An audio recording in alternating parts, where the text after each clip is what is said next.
Welcome to Morocco, a place steeped in history and culture. Catherine and I travelled there in June last year, deciding to visit for a few days since Catherine had never been to Africa before and we were living nearby in Spain. Starting our travels in Nador, a city on the east coast of Morocco, we spent a couple of days there getting to know the locals and the local scenery.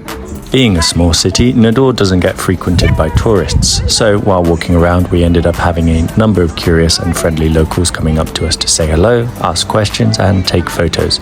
Of note, we had one particularly intelligent and charismatic boy entertain us for a good 10 minutes, even taking time to teach Catherine how to say his friend's name. Thank you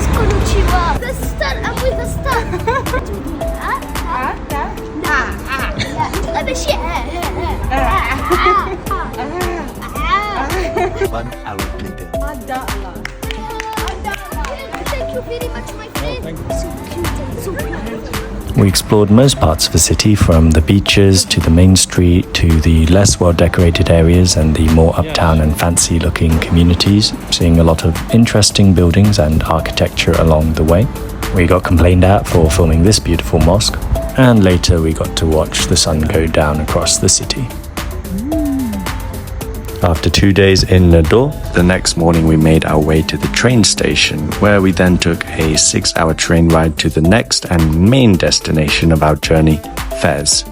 Fes, also known as the Mecca of the West, or as some locals call it, the City of 1,000 Streets, is famous for its Medina, where you can find one of the oldest tanneries in the world and a complex maze of narrow and winding alleys. After 6 hours of travelling through the arid landscape, sleeping and admiring the ingenuity of the train's toilets, we finally made it to Fes, where we now begin the second part of this vlog.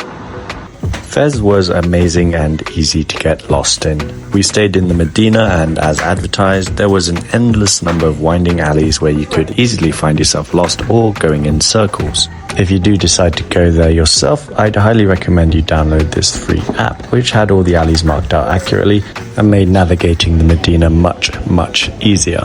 Being more of a tourist hotspot, most of the locals were used to seeing tourists, and there were plentiful stands and stores selling local goods. Some streets were filled with food stores and others filled with artwork and handmade crafts, including things made from the local tannery. As the tannery was one of the top items on our to-see list, we made our way there on the first day. Sellers and shop owners around the tannery tend to be more aggressive with their peddling, as the usual way to see the tannery is through the balconies in their shops. Legally though, you are allowed to access their balconies for free without any obligation to buy or pay for anything. The smell at the tannery was rather unique, as they use a mixture of cow urine, pigeon feces and a variety of other things for tanning the hides. Although it wasn't overly exciting, it was a very unique experience, and we now have bragging rights about having been to one of the oldest tanneries in the world. We called it a day, headed back to our hotel, and the next day we decided we'd try exploring the new city.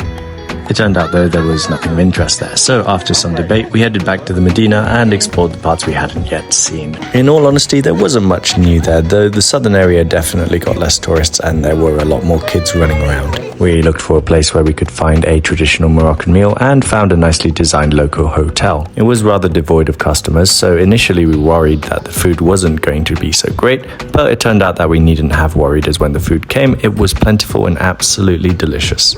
With our bellies full, we then went hunting for some viewpoints on the outskirts of the old town. Going north was an excellent choice. We found a few. One was perched on a narrow ledge above a bus terminal, which was rather fun to traverse, and another atop part of the old city walls that had been abandoned, which was dangerous and also exciting climbing up to. If you'd like to visit these two places yourself, you could find them on Google Maps under Old City Wall and Panoramic View.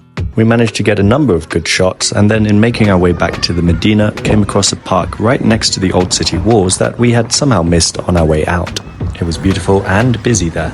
It's about 10 o'clock, and all the streets here, busy, and they're all lit up. It's amazing. It's like an entire night. Yeah, night here is very interesting. Unfortunately, we didn't take any decent clips of the nightlife, but it was quite scenic. The next day, we made our way to the airport, where we then took a flight back to Spain. And that's the end of this vlog. If you liked this video, please do hit the like button and do subscribe or follow, as I'll soon be posting videos about our travels all over Europe and elsewhere. Thanks for watching.